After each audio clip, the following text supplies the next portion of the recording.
Olá galera, tudo bom? Aqui é o professor Emerson Nobre, sou professor de Geografia da Escola Paulo Benevides e do Adalto Bezerra. Estou aqui para a nossa aula de Ciências Humanas do Enem Não Tira Férias 2023 da Secretaria de Educação do Ceará. Então hoje a gente vai falar um pouquinho de demografia, que é o quê? O que foi que aconteceu? 15 de novembro de 2022, a ONU deu uma estimativa que teve 8 bilhões de pessoas. Então, quando teve tem uma estimativa de chegar mais a 8 bilhões de pessoas no mundo. Então, é um marco. Então, olha aí, a prova vai ser de humanas dia 13 de novembro. Então, a gente tem essa ideia que, depois de um ano, claremente, o Enem sempre gosta de colocar questões muito parecidas com datas especiais. Então, já que em 15 de novembro faz um ano que a gente alcançou 8 bilhões de pessoas no mundo, nada melhor de a gente falar um pouquinho sobre as teorias demográficas, as teorias populacionais sobre a demografia do mundo, ok? Então a gente vai trabalhar sobre isso, né? Então a gente vai falar um pouquinho hoje só das teorias demográficas que aconteceram na parte da economia e na parte também humana do mundo. Então a gente vai só passando aqui, ó, algumas teorias. A gente tem algumas teorias e aí nós temos essa teoria que surgiu o quê? Onde é que surgiu as teorias demográficas? Foi a partir de 1750, né, na Grã-Bretanha, na Revolução Industrial, pouco mais de 5 milhões de habitantes. Olha aí, né, 5 milhões de habitantes. 1750, nós só tínhamos 5 milhões de habitantes. Olha como a Revolução Industrial faz uma loucura com nós. Nós saímos de 5 milhões de habitantes para 2022 ficar 8 bilhões de pessoas. Olha o crescimento. Então você começa a perceber que começaram a ter o que? Teorias, começaram a ter a população, começou a ter a urbanização chegando de forma absurda no mundo, né? Nós era praticamente, até 1750, o mundo todo era rural. E hoje, praticamente o mundo todo é urbano, né? Até países, né, com menor poder aquisitivo também hoje são urbanos. Então você começa a perceber essas teorias, né? Então o processo de crescimento populacional foi rápido, né? Em 1840 já era mais de 10 milhões de habitantes, 1890 20 milhões de habitantes. Olha o crescimento. Essa tendência generalizou nos demais países da Europa, acompanhado com a primeira Revolução Industrial, com base na observação da etapa inicial desse processo. Surgiu a mais polêmica teoria, que é o crescimento do crescimento populacional, que é a teoria malthusiana. Eu tenho certeza que todo mundo já assistiu aqui ao filme Os Vingadores Guerra Infinita. Então, galera, o Thanos, aquele vilão, ele tinha uma teoria malthusiana. Então, olha como é interessante. Então, quando você for assistir de novo Os Vingadores Quando você for de novo assistir Os Vingadores, Guerra Infinita e Ultimato, e você complementa um filme com o outro, você começa a perceber que ele tem uma teoria, que é a teoria malthusiana, que a gente vai discutir aqui quem é esse Malthus. Olha como é interessante, beleza? Vamos lá. Então, quem era esse rapazinho aqui? Vamos lá. Teoria malthusiana, né? Ele publicou na Inglaterra em 1798, pelo economista, né? Olha aí. Sacerdote anglicano Thomas Robert Malthus, né, que era de 1766 a 1834, estava preocupado com as problemáticas enfrentadas por seu país durante a Revolução Industrial. Êxito rural, desemprego, aumento da população, né? Então, o que ele fez? Ele expôs a famosa teoria do ensaio sobre o princípio da população, na qual atribuía toda a culpa caótica da situação social, né, então exercida pelo crescimento dos pobres. Né? Então ele falava que tinha muito pobre, então era a ideia qual era? Era você não cuidar dessas pessoas. Se a pessoa estivesse passando mal ali, você tinha essa teoria malthusiana. E ao crescimento, olha como seria o crescimento. Seria aritmético, e o crescimento da população aritmética e o crescimento geométrico, né, de alimentos. Tinha toda essa problematização. Né? Qual foi a relação entre crescimento da população e meio de subsistência, apoiado nas seguintes premissas. Né? Qual o primeiro caso? Seja detido obstáculos, né? Guerras, epidemias, a população tem a crescer segundo uma prospecção geométrica, duplicada a cada 25 anos. Quer dizer o quê? Então, a cada 25 anos, o crescimento seria de 1, 2, 4, 8, 16. Então, a cada 25 anos, a gente ia crescer, dobrando a população que nós tínhamos no mundo. Né? E o segundo meio de subsistência, a melhor das hipóteses, só poderia aumentar em segunda progressão aritmética. Quer dizer que a alimentação só cresceria em aritmética, em 1, 2, 3, 4, 5. Então, olha como é que você começa a perceber que vai ter um problema, né? Olha aí o filme lá de novo, né? O do Thanos. Ele explica muito bem quando ele vai lá na casa da Gamora, lá que ela cria a Gamora lá, ela começa a perceber esse modo que diz assim, ó, eu vou tirar metade da população para quê? Para que todos os nutrientes, todas as alimentações tenham para você ter para você ter um cuidado naquele mundo. Então, olha como é interessante você começar a perceber, interligar filmes. Vamos aqui, ó, interligar filmes. Tem outros filmes que a gente vai discutir aqui depois, mas é interessante a gente perceber sobre isso, né, na nossa aula, que já que vocês estão de férias, vocês aproveitam e assistem alguns filmes de outro pensamento. E não, além de se divertir, você vai ter outro pensamento na linha nas suas aulas, né? Então, vamos lá. Então, o que é que o Malthus propunha, né? Realização da pobreza e da fome por meio de controle de natalidade. Outras medidas como casamento tardio, número de filhos compatíveis com recursos do país. Então, ele tinha essa ideia já, ó, em 1750, já o quê? Que precisava ter uma compatibilização. Pessoas teriam que ter menos filhos, né? Então, você só poderia ter filhos se você tivesse condições. Então, ele tinha essa ideia, né? Embora o Malthus seja meio coisa, ele tinha 7 filhos. Olha aí, ele tinha 7 filhos, mas ele diz assim, eu posso ter 7 filhos. Né? Então ele fazia uma coisa que ele não poderia ter. Só que na época que ele falava, ele não ainda falava que o problema, ele não falava totalmente no problema, porque ele disse que ia ter problema para todo o mundo. Por exemplo, se acontecesse esse caso, essa teoria, todo mundo ia sofrer, não só os pobres, também os ricos iam sofrer. Então ele estava muito preocupado nessa linha da teoria malthusiana, né? Então ele também dizia que também a culpa também, além de ele falava dos pobres, mas ele também disse que tinha a culpa também da parte rica dos países, né? Então a gente tem essa teoria, né? Caracterizado pela antinatalista e conservadora, né? Que ele era muito conservador, claro, né? Ele era um pastor.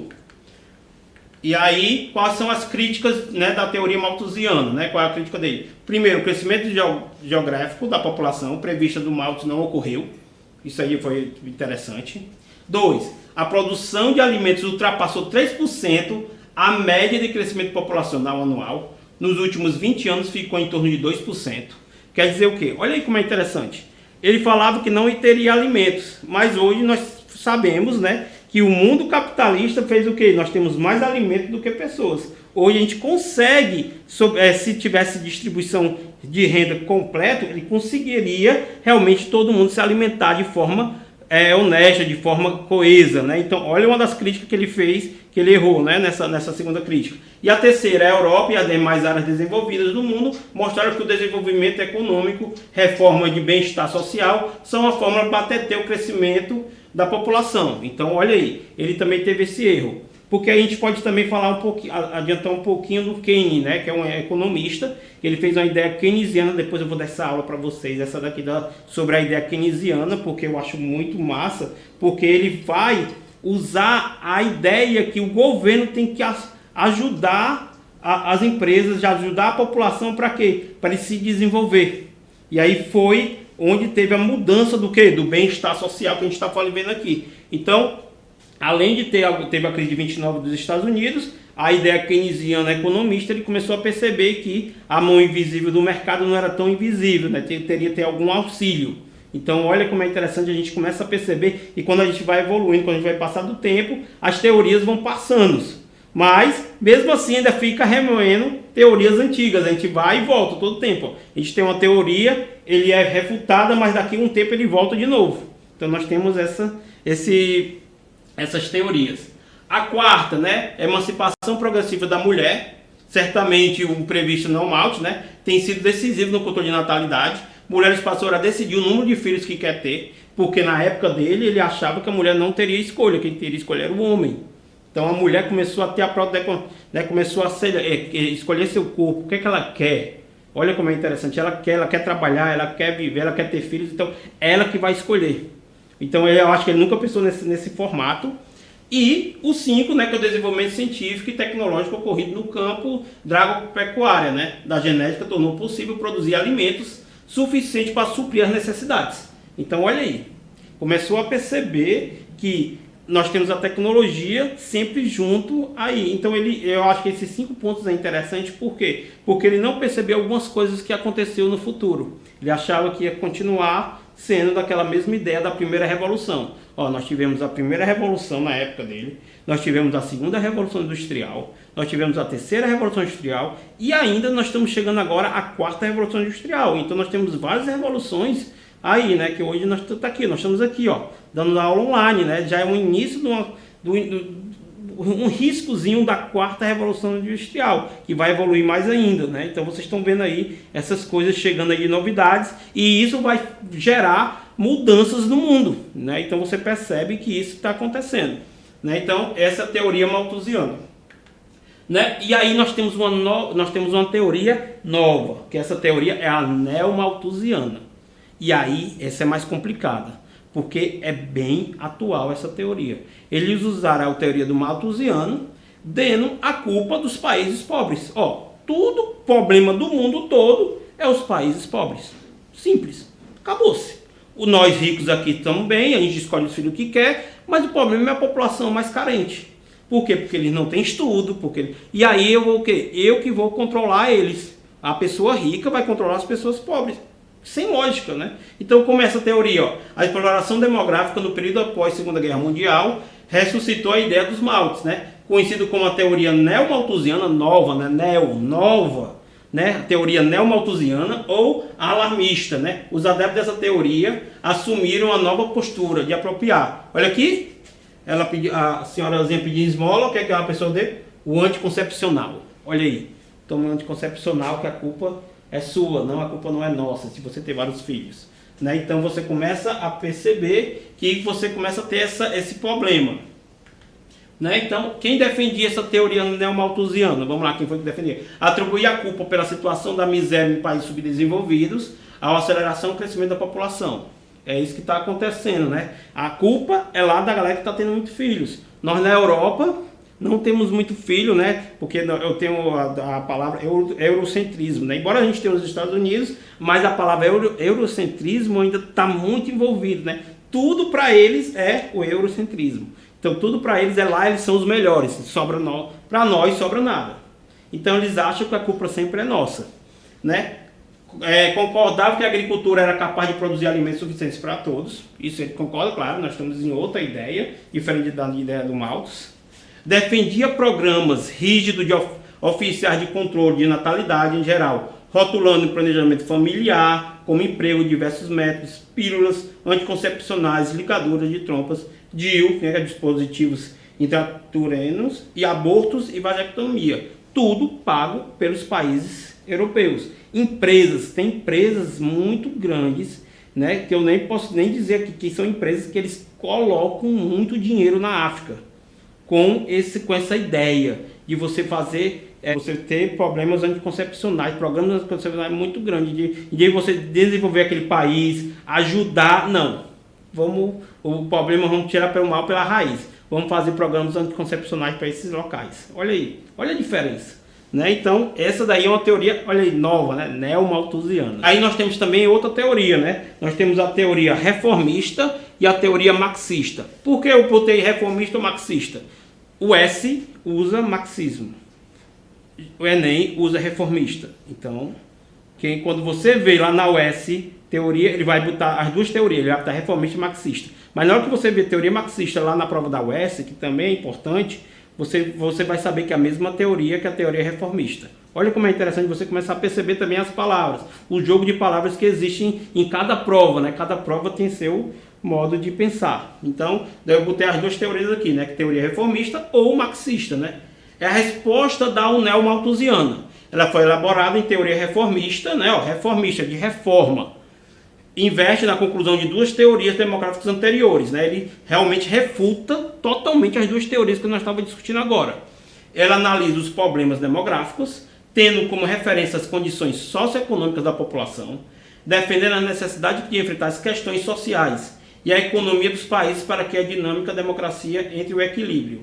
À medida que as famílias obtêm condições dignas de vida, tentam diminuir o número de filhos para não compreender o acesso de seus dependentes ao sistema de educação e saúde. Então, olha aí, eu vou dar agora o que? Essa teoria reformista, eu vou dar educação a essa população, eu vou dar emprego a essa população, eu vou dar dignidade, que é essa palavra mais forte. Quando você começa a dar dignidade a essa população, você começa a perceber que essa pessoa vai ter o quê? Vai ter o seu trabalho, vai ter o seu pensamento crítico próprio. E aí começa a perceber, eu não preciso ter muitos filhos. E ela mesma vai procurar ter poucos filhos. Por quê? Porque os filhos que ela vai querer ter que ter o quê? Tem que ter o quê? Saúde e educação. Então ela tem que ter dignidade. Então, quando eu começo a dar dignidade a essa população, eu começo a ter essa ideia, né? Aí eu vou de novo entrar naquela teoria do Keynes, né? Que é a teoria keynesiana. Quando teve a crise de 29, o governo precisava rodar dinheiro. Então o que ele fez? Ele fez exemplo, Bolsa Família, que a gente conhece. Ele começou a dar dinheiro à população. Para quê? Para ser digno. Eu não vou dar o alimento, eu dou o dinheiro, a pessoa vai lá no supermercado e compra o produto. Por quê? Porque aí tem uma dignidade aí. Olha como é interessante. Olha, é interessante. Começa dali. Agora eu vou trabalhar porque eu quero um pouquinho melhor. Eu começo a ter emprego, eu começo a procurar estudos. E essa teoria reformista é essa ideia. A culpa não é da pobreza. A culpa é do acesso. Olha que interessante, diferença. Antigamente, qual era do reformista? Do pobre. Não, agora não. A culpa é do acesso. Eu não tenho acesso. E eu tenho que dar acesso a essa população para ela ser digna. Olha como é interessante essa teoria. Né? Então a gente vai ter essa ideia. Né? Que aí nós vemos aqui, Aí nós temos todas essas ideias aqui, Fisiologia, você tem que ter no mínimo, né? Respiração, comida, água, sexo, sono, osiometria e excreção. Você tem que ter no mínimo uma dignidade. Só a base. Depois, segurança. Segurança do corpo, do emprego, dos recursos, da moradia. Tá vendo que é uma escalazinha? Você tem que ter no mínimo uma base para você sobreviver. Depois você vai ter uma segurança, um emprego. Quando você tem tudo isso aqui, você começa a ter a moral da família, da saúde. Você começa a ter a saúde. Olha como é interessante. Depois a estimativa, qual é? Autoestima, confiança, conquistância. Não adianta, a galera quer fazer as aulas, quer ter a aula de um menino ser empreendedor. Quer ser autoconfiante, você não tem nem a base. Como é que pode? Primeiro nós temos que ter a base, para depois você ter a segurança, para depois você ter a família, para depois você ter a autoestima. A galera quer começar de cima para baixo, não tem como. Se a pessoa nem a base não tem. E aí da estimativa é a realização pessoal, né? Que aí a moralidade, a criatividade, a disponibilidade, solução dos problemas, a ausência de preconceitos e a aceitação dos fatos. Olha aí, olha como a ideia da teoria reformista é interessante. Por quê? Porque ele vai da base. Ele não chega lá, vou ser empreendedor. Como é que eu vou ser empreendedor se eu não tenho nem o que comer, nem beber uma água limpa? Vou voltar aqui, eu estava bebendo água, galera. Então, só para a gente perceber um pouquinho que a base é importante. Para depois você chegar aqui, na sua criatividade. Vamos ser criativos. Como? Se a pessoa não tem nem o que comer. Não existe isso. Então a gente começa a ter essa ideia. Né? E aí quem defende essa teoria reformista? Então vamos saber quem é que defende essa teoria. Né? Vamos lá. Necessidade de reformas socioeconômicas, que é permitir a elevação do padrão de vida. Melhoria da distribuição de renda e alimentos, que a gente estava discutindo agora. Aumento da escolaridade, resultaria no planejamento familiar, na diminuição da natalidade e no crescimento vegetativo. Olha aí, você começa a ter, você está aumentando a escolaridade do menino, a minha menina lá terminou o ensino médio, eu não quero ter filhos agora, eu vou ter filhos só com 25 anos, eu quero fazer uma faculdade, né? Olha como é interessante a gente começar a discutir sobre isso, né? E nós temos uma teoria meio conversa, cai muito pouco, eu vou falar bem rápido, mas eu tenho que falar dessa teoria, que é a teoria ecomalthusiana. Ainda tem essa teoria, que é a teoria ecomalthusiana, utiliza o argumento do cunho ecológico ou ambiental, ressaltando quanto o crescimento da população pressiona no ambiente natural. Então, toda vez com a ideia da primeira teoria malthusiana, né? Sempre vai essa ideia, né? Da teoria malthusiana. Quem é que defende os ecomalthusianos? Grande crescimento da população, identificado na utilização de recursos naturais para garantir o abastecimento da população, provocando grandes problemas ambientais. O controle populacional dos países pobres, localizados na sua maioria nas zonas intertropicais, justificado pela necessidade da preservação e a riqueza da biodiversidade dos ecossistemas tropicais, pois, segundo eles, cresciam nesses países, sufocam o ambiente natural. Olha aí. Tá vendo de novo? Ecomalthusiano. Olha aí, de novo, ecomalthusiano. De novo, mas agora ele está falando assim, eu tenho que cuidar da natureza. Intertropical, cuidar da floresta amazônica. Então eu não posso que essas populações tenham que acabar com a floresta. Então olha aí, agora já tem outra ideia, não de alimentos, agora a ideia de quê? De natureza, de verde, né? Então as pessoas têm essa ideia de, vai lá, vai comprar um produto 7, 8 vezes mais caro. Não, mas é um produto ecologicamente correto, né? Então olha como isso aí virou meio também capitalista, né? A ideia do verde. Olha como é interessante. Né? Contradições da teoria ecomalthusiana. A gente tem algumas contradições. Vale lembrar que os grandes desenvolvedores da floresta tropicais e muitos outros ecossistemas foram de países ricos ao longo do processo de colonização da Ásia, da África e da América Latina. Então, ele vem defendendo que a culpa é da população que mora lá, mas, na verdade, os grandes destruidores são os países do eurocentrismo que eu já tinha discutido e também dos Estados Unidos, que vão destruir, desmatar, né? Vocês percebem aí que vocês começam a ter essa ideia, né, dessa teoria que já começa a contradição. Cai muito pouco, viu, na prova isso aí. Eu acho que caiu uma vez só, mas é bom a gente lembrar para a gente ter uma ideia. Né? E aí nós vamos fazer uns exercícios. Três exercíciozinhos tranquilo para a gente finalizar aqui nossa ideia. Tá ok? Então a gente vai falar... 3 exercícios a gente vai fazer. O primeiro exercício, né? Faça a correlacionância entre os exercícios defendidos a respeito da teoria neomalthusiana e as teorias que a criticam. Segundo, assinale a alternativa com sequência correta, né? Nós temos aqui, ó, a teoria malthusiana, a teoria neomalthusiana e a teoria reformista. Então vamos saber lá. A, B, C e D. A gente tem, né? 1, 3, 2, 2, 1, 3, 3, 2, 1 ou 3, 1, 2. A gente vai escolher aqui qual era. Então vamos lá, vamos ver.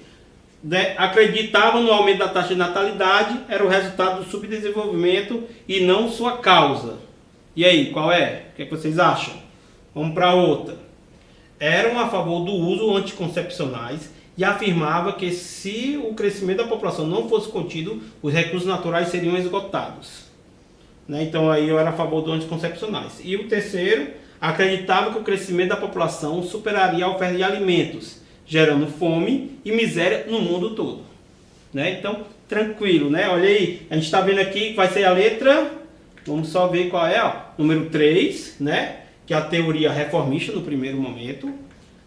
No número 2, teoria neomalthusiana. Olha aí, ó, se liga. Lembra, falou de anticoncepcionais, teoria neomalthusiana. Tranquilo. Você já pega essa, ó, o linkzinho, veio na prova, não vamos perder tempo, galera. Essa aqui veio, opa, anticoncepcionais, teoria neomalthusiana, que aí vocês vão fazer 90 questões, não é só uma não. Então, a gente tem que ganhar tempo sobre isso. E a terceira, né, que a gente estava discutindo, né, que aqui fica um pouquinho mais, tudo bem. Acreditava no crescimento da população superaria a oferta de alimentos, gerando fome e miséria no mundo todo, que é a primeira teoria malthusiana, que aí a gente vai falar qual é a letra? Letra C. Tranquilo, só para a gente lembrar, isso aqui na verdade é um exercício para a gente lembrar o que a gente discutiu sobre isso. Né? 2, né? A teoria, a obra Malthus, né? Ensaio sobre a população, publicada em 1798, é considerado uma importante contribuição para debater a respeito da dinâmica populacional e a utilização dos recursos naturais.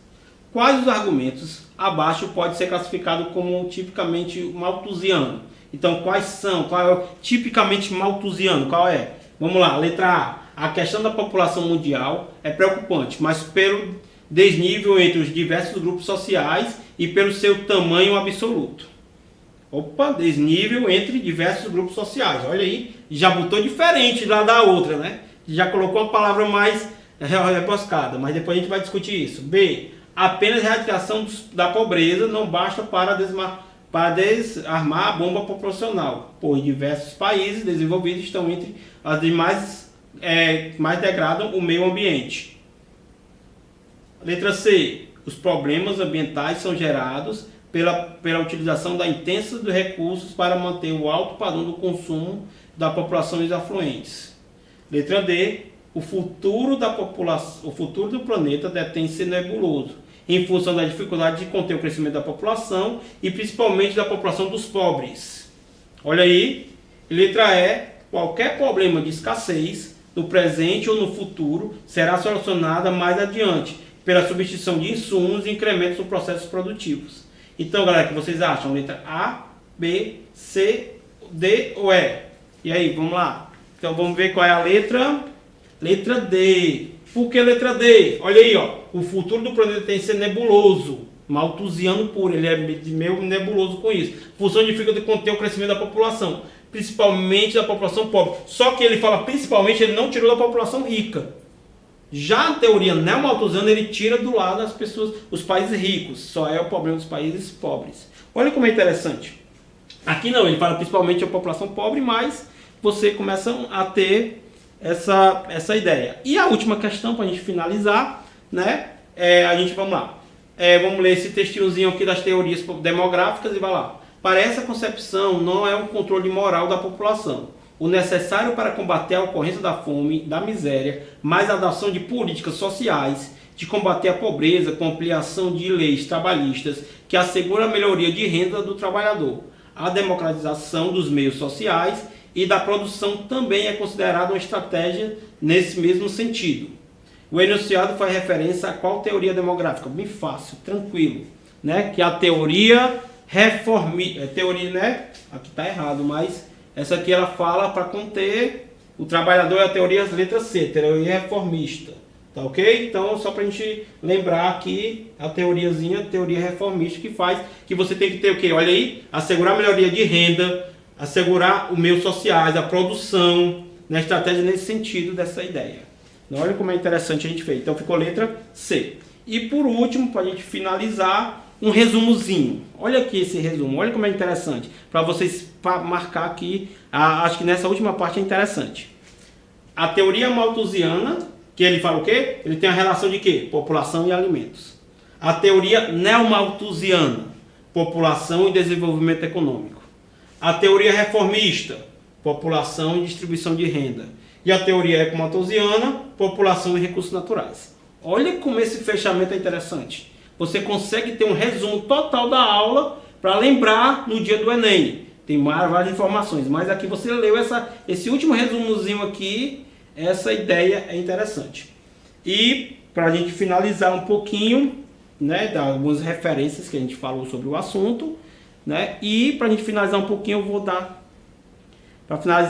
eu vou indicar 2 filmes. Já indiquei um, né, que foi da plataforma Disney, né, que é o do Guerra Infinita, Vingadores de Guerra Infinita e Ultimato, que fala sobre teoria, e mais 2 filmes, que são 2 plataformas diferentes.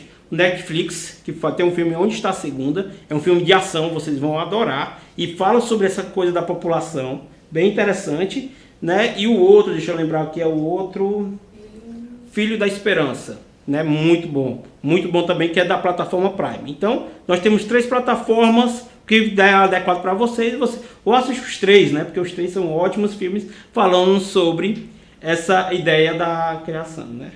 Então, muito obrigado pela atenção, então até a próxima, adorei discutir com vocês sobre esse assunto, tá ok? Tchau, até a próxima.